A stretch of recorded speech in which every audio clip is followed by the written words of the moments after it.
Welcome to SGS Film of the Week, Episode 2, In the Heat of the Night. Dave Holte, the legendary history teacher, and I, Chad Rigsby, are back with our guest stars for the week. We've got the co-founders of the Diversity Club, Reagan, Ivey, and Zadie Rigsby, joining us to talk about a brilliant but problematic film from 1967, In the Heat of the Night, starring Sidney Poitier and Rod Steiger, and directed by Norman Jewison. It was an important movie, Dave. Do you want to talk a little bit about the context in which the film was written and directed and created? You bet. I would like to welcome Zadie and Reagan. We're glad they're here to help us out. Thank you. So a little of the historical context. It's based on a book that was published in 1965 of the same name. The movie was filmed in 1966 and then finally released in 1967. And so obviously kind of one of the more important things going on at this time was the civil rights movement. And so in 1965, you'd had the assassination of Malcolm X. You had Martin Luther King's famous march in Selma. And you had the passage of the Voting Rights Act. So all of those in 1965. This was also the time where you see the rise of the Black Power movement. So Black Panther Party was founded. Stokely Carmichael starts using the phrase Black Power at that time. Civil rights organizations that used to be integrated become all Black organizations around this time as well. And then in 1968, when the film was up for 5 Academy Awards, that year saw the assassination of Martin Luther King. And in fact, the Oscars were postponed for 2 days because they were scheduled on the same day that King was assassinated. And so the film ended up winning three Oscars, including Best Picture, Best Actor for Rod Steiger. Sidney Poitier was not nominated for the film. And the film did pretty well throughout the entire country that year. It was even shown in the South, and people went to watch it in the South. But the director commented that he thought it played best to Northern Black audiences at the time. So that's just the brief context for the film. All right. Thank you. I like to talk about favorite scenes to sort of get started. Zadie, did you have a favorite scene in the movie? Yeah, I liked the scene when they first met and they slapped each other. I thought that was funny and interesting to see, and I also liked the ending scene at the railroad. Yeah, what'd you like about the last scene? I've always kind of liked the ending scenes in most movies, just how they chose to leave it off with the characters. I thought it was symbolic with the railroads and stuff. Okay. I also like the opening scene at the railway station. One of the things that I like about it is that the deputy is sort of making his rounds through town. The murder has happened. He happens past the railway station, and he sees Sidney Poitier sitting in there. And, of course, immediately starts questioning him. He calls him boy over and over again, and he asks him what he's doing. One of the things that I think is interesting about it is the point of view for that scene. We get the deputy's point of view, which sort of suggests that this is a movie about white people's point of view and perspective, looking at, the black guy at the crime and all of that. Were there other point of view issues? Did other people think that about those scenes, or am I out to lunch? No, I think you're right on that, because if you think about it, the camera was always finding Sidney Poitier. It was never following him.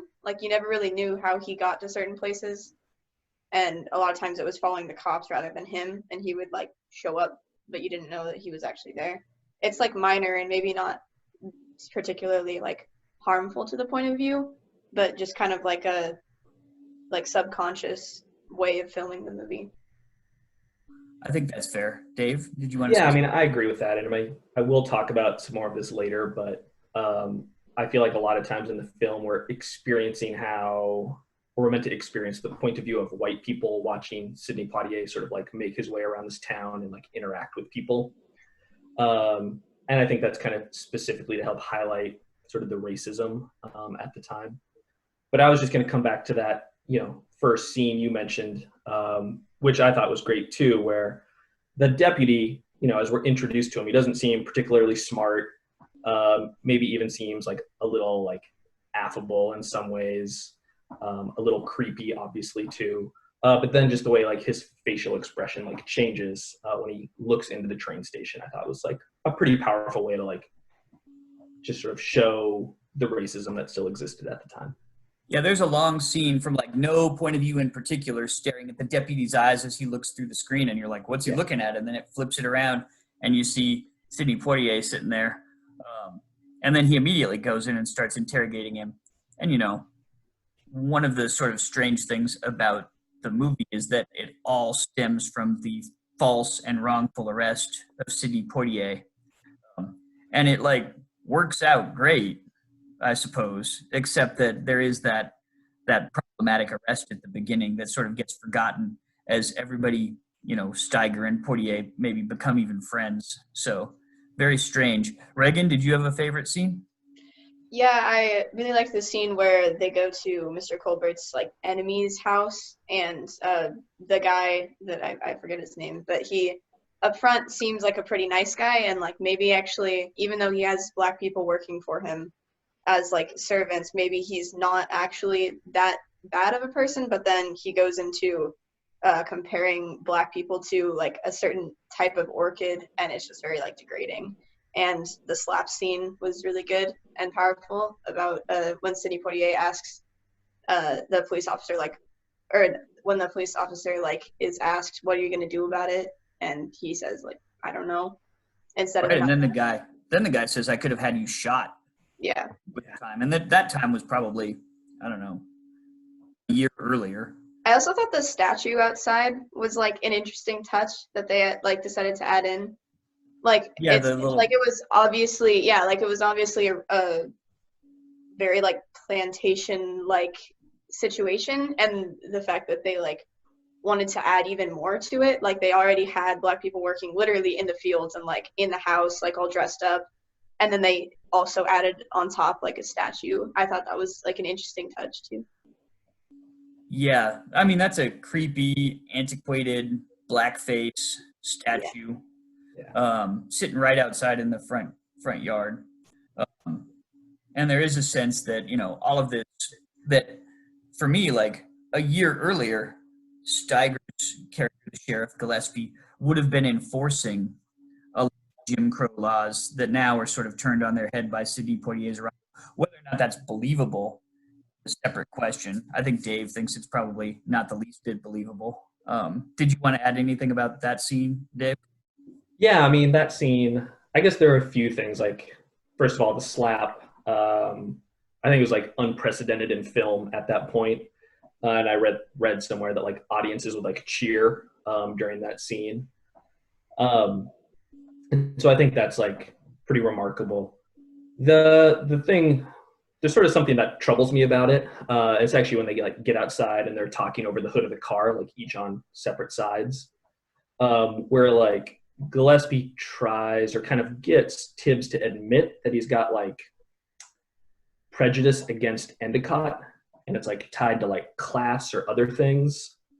And that was just sort of something throughout the film that like bothered me at times, is they sort of like built up that Tibbs had like either problems associated with class, or he was sort of arrogant and thought he was like smarter than everyone. And it was sort of, I don't know, it was like almost saying everyone in some ways has these forms of like prejudice, whether it's about race or class or wealth or something like that. And that was just something through the film that I wasn't so sure I would have made that choice. And it's kind of apparent, I think, in that scene. I don't know if you guys agree with that. Well, I noticed that during the phone call, when he calls his police chief back home to get verification that that Tibbs is not a bad guy, right? Because he's been falsely accused. The police chief clearly asks him, well, are you prejudiced? Like, why won't you help these people? Yeah. Tibbs was like, no, sir, I'm not prejudiced. Right.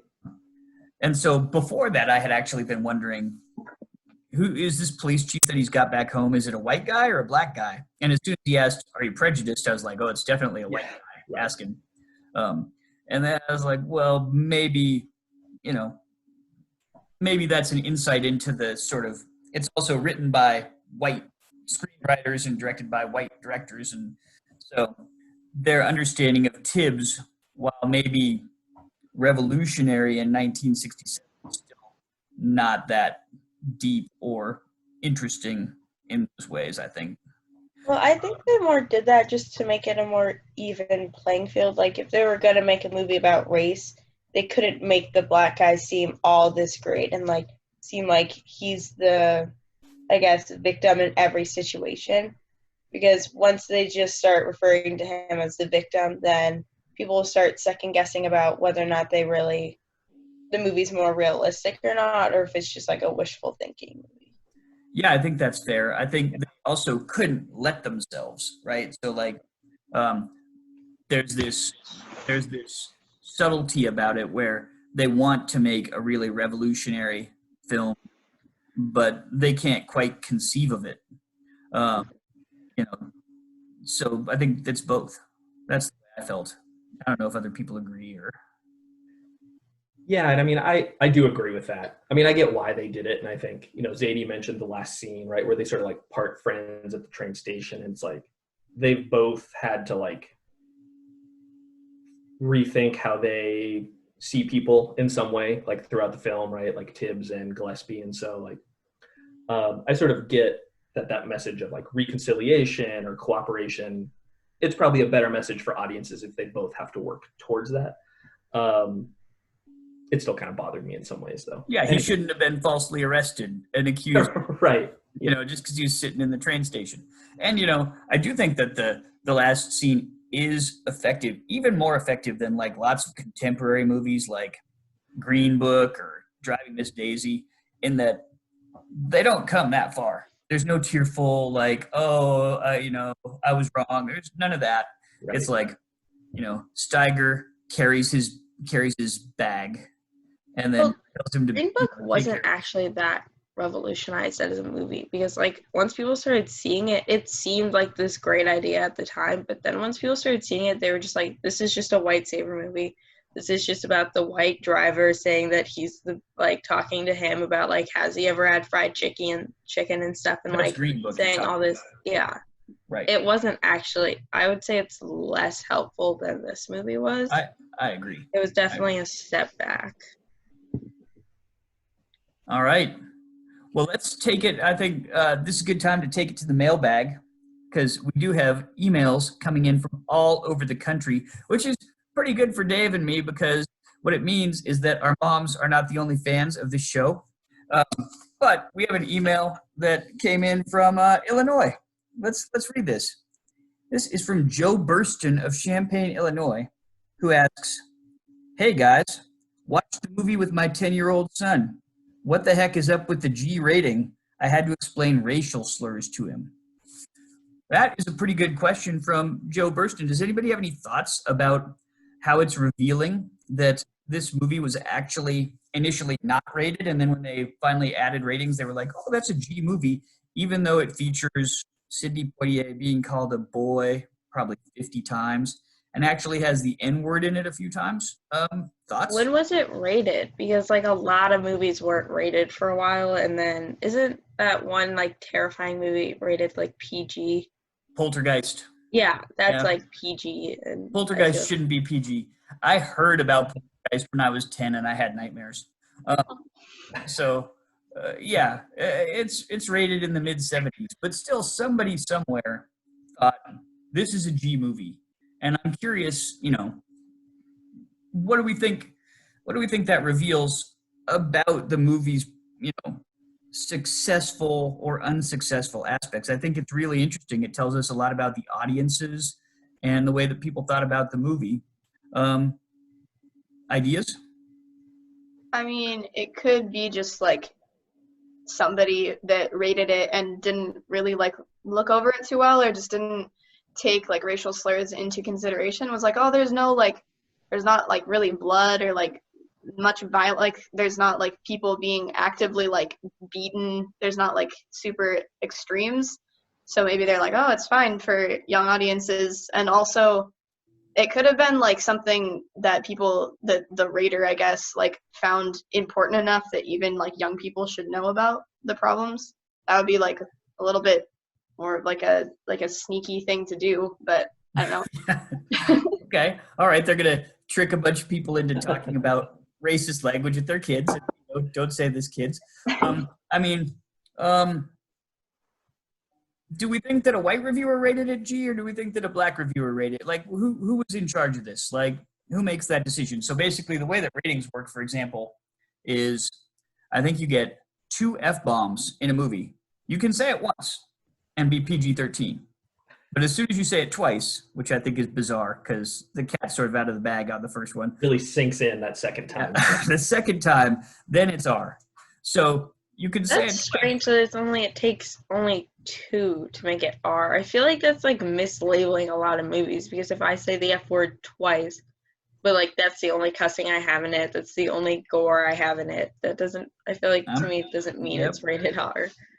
Right. But apparently you can say, under the same system, you could say the N-word, which, like, I think is worse, right?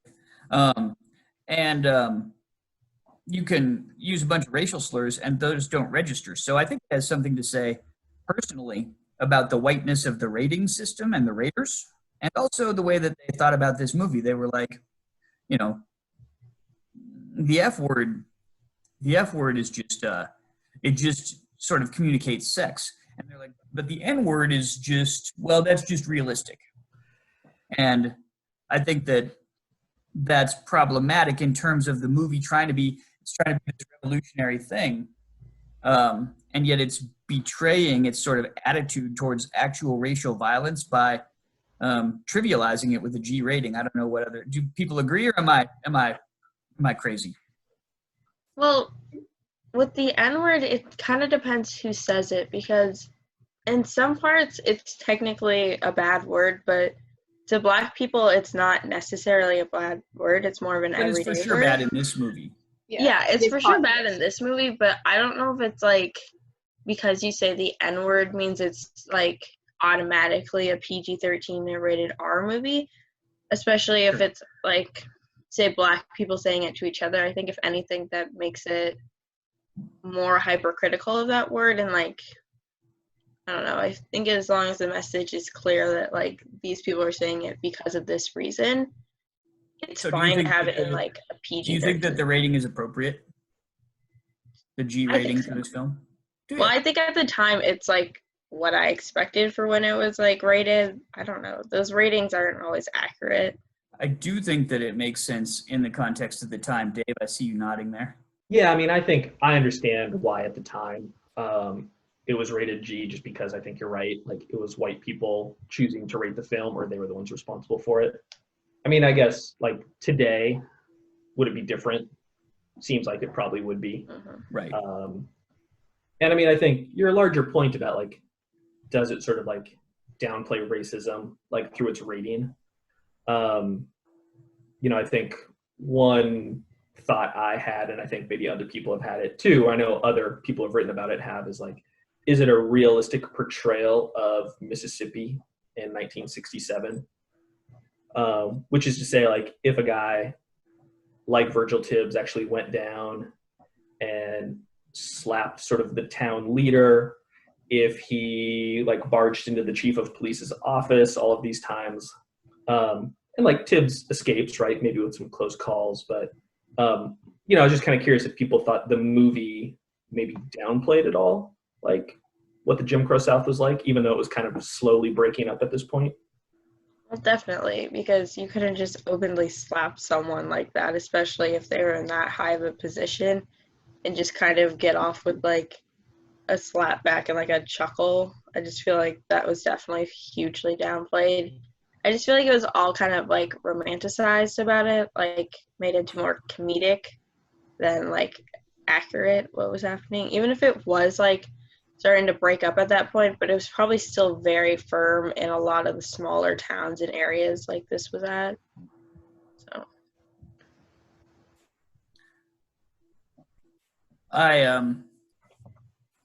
I felt as though the film definitely downplayed it. I did not think that Sidney Poitier would have gotten out of town alive.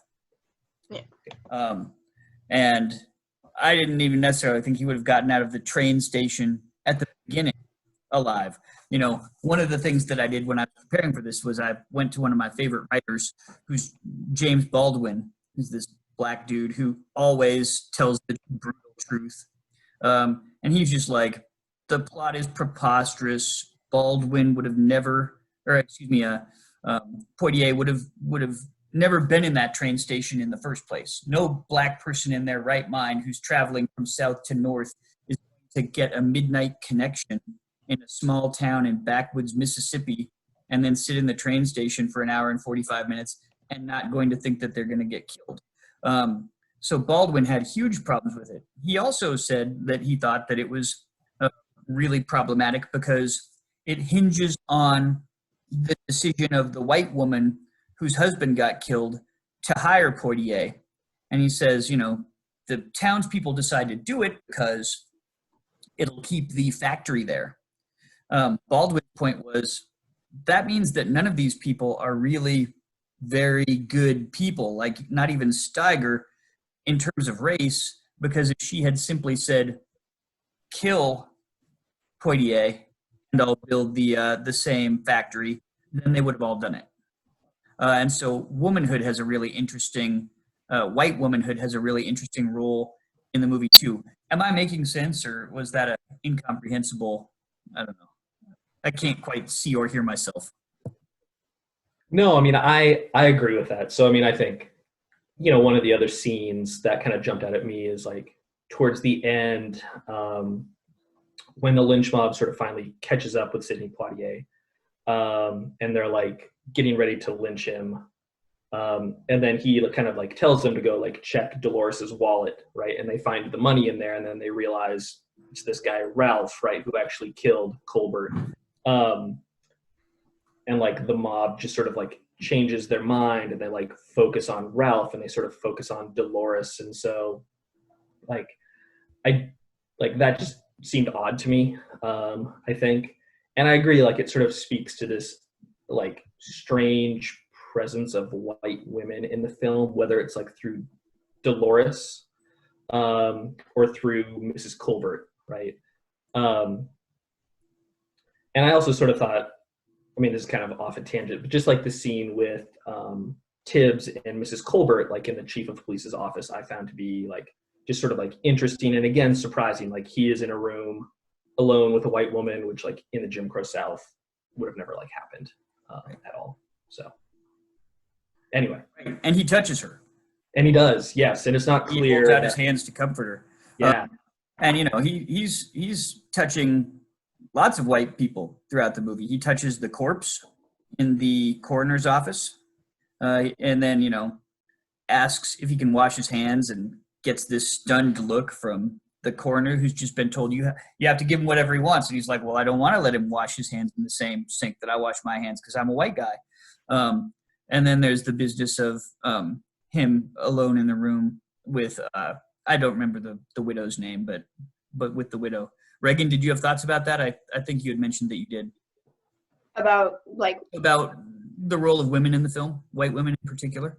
I mean, if I'm being honest, I feel like it was a bit forced. I feel like they kind of banked on that a lot just to like have a story, because like they portray like, oh, white, like this, so Mrs. Cole Bert is gonna be like the one that sees through the racism, sort of, even though she doesn't refer to him as his name. She refers to him as like the black officer or whatever. And then she kind of, you know, keeps him in the game. And I feel like that is not a very accurate representation of like the Deep South at that time.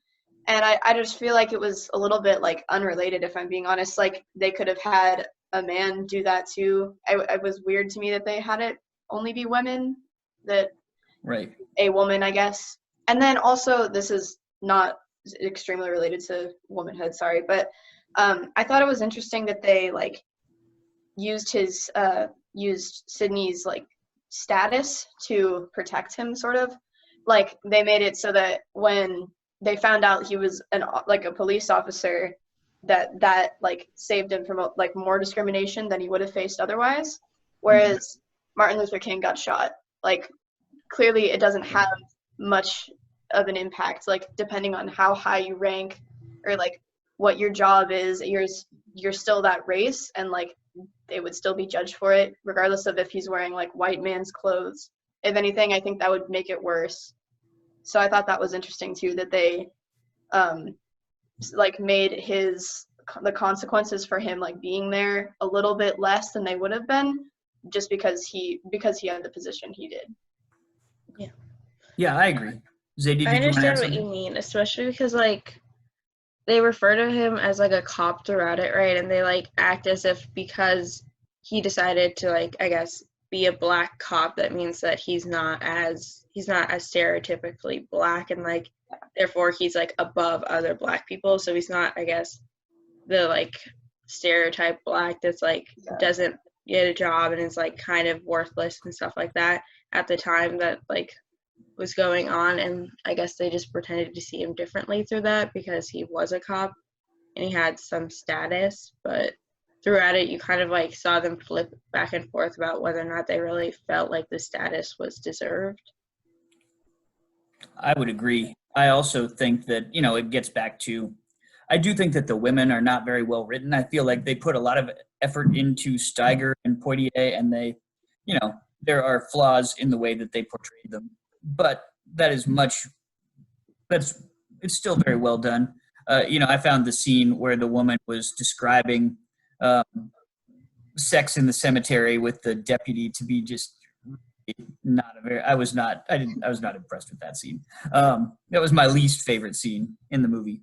But still, it's these women that are ultimately calling the shots. And, you're right, Reagan. It's a white northern woman who's wealthy, who's sort of calling all the shots. So it makes sense that this movie would be comforting to northern audiences, as it sort of portrays the South as the place where racism happens, and the North as the place where people are more evolved and would never do that, which is, of course, I think, obviously, not an accurate portrayal of life in 1965, 66, 67. Other thoughts? Thoughts about class? Maybe, I guess that's what we're talking about now. We slipped into talking about class for a second. Well, I think I would just add on, like, I sort of agree with what people have been saying about the way Tibbs is portrayed. Like, some of the stuff I read talked about, like, biracial, what they call biracial, like, buddy movies, right? Like Lethal Weapon and some of those. And it talks about, like, older versions of something similar, like Huck Finn or Moby Dick, where, like, the 19th century version, like, the white people come from, like, civilization to, like, a place defined by, like, savagery. And In the Heat of the Night is, like, the opposite of that, right? The black guy comes from the civilized North. He's wealthier. He's way smarter than everyone. Like, the way he speaks is very different, right? Whereas Gillespie and, like, the town of Sparta, right, they sort of represent savagery. And so it's just sort of interesting how they sort of use that, like, I don't know, common formula and changed it up for the film. So. Yeah, it was interesting or I guess something that I just kind of like made clear to myself, because I sort of had a different idea of like what a like film with this kind of intention would be. I like had the wrong idea of it, because they use the film to show like that a black man can be educated and that a black man can be a cop or like have, a place of authority. And if I were to go about trying to kind of like do a message on racism, I would not use like status and class and like occupation as like reasons to not judge somebody by like the color of their skin, because like, yeah, there's black people that have that status, there's white people that have that status, and there's also like white and black people that don't have that status, and it's like interchangeable, like not related to people's jobs or like the way they speak or where they're from. So I thought that like it just had a different like message than where I thought it was going to go. I think that's fair. And I mean, I think it's important to remember, I was reading Walter Mosley talking about the movie. He's a famous black writer. He writes detective stories. He was like, I love going to the movie because I got to see a cool black guy in a leading role in a detective movie, which had like never happened, right? So it was the first, and it was, I think, valuable, but I do think we're unpacking a lot of problems that have maybe come to light in the subsequent, 40 years since it was made, 50 years, on the whole, how do we feel? We've got 5 minutes left. We've been awfully hard on In the Heat of the Night, which I think is okay and justified. And I know that this, from my experience last week, is going to cut out earlier than it says it will. So how do we feel on the whole about it? Do we have any final thoughts about the movie? I felt that Worth it was it? progressive for its time, but it wouldn't really hold up nowadays, especially with movies that are being made. But at its time, it was probably very progressive. I would Yeah. agree. I mean, if you put it even next to like Marvel's Black Panther, right? I don't think it even really accomplishes as much as that movie. That'll be maybe we'll talk about that one another time. Reagan, any thoughts? I think Parting that thoughts? we're talking on like the topic of like making steps towards being progressive. It did its job very well, and it wasn't too in your face about like how different it was. And like, yeah, based on like today's world, it's like definitely wouldn't match up. But I think they did a good job for the time and like what they could have done that was like socially acceptable without pushing too far. One good thing about it too is it is just a detective movie. I mean, they could just always say that. We weren't setting out necessarily to make a civil rights movie. We were setting out to make a cop story, and we did it. And you know, at considerable risk to themselves too. They had to pack up and stop shooting in Tennessee because there were death threats on the set, and they had to conclude their shooting in Illinois because you know the KKK and people in the town wanted them out. So very strange combination of like entertaining detective movie and also one with a lot of significance. Any thoughts, Dave? Yeah, no, I agree with that. And I mean, at the time, incredibly progressive, and yeah, like they risked their lives to film it in Tennessee. I know like Sidney Poitier had refused to film it in Mississippi because he'd been like chased out of a town in like someplace in the South not long before this happened. And so just like reminding oneself of that context is good. And like, it's got a lot of great scenes. We didn't talk about the "They Call Me Mr. Tibbs" line, which is like one of the most famous lines in a movie ever. And it's just like kind of awesome. I'd seen it before, but to like see it in the context of the film, Right. you know, I like that. And, you know, I like the Ray Charles music and a couple other things. So it was a good film. Yeah, that's well done, but may not stand the test of time. Well, thank you all so much. Zadie and Reagan, thank you so much for joining us. You Thank were you. awesome guest stars. Come back anytime.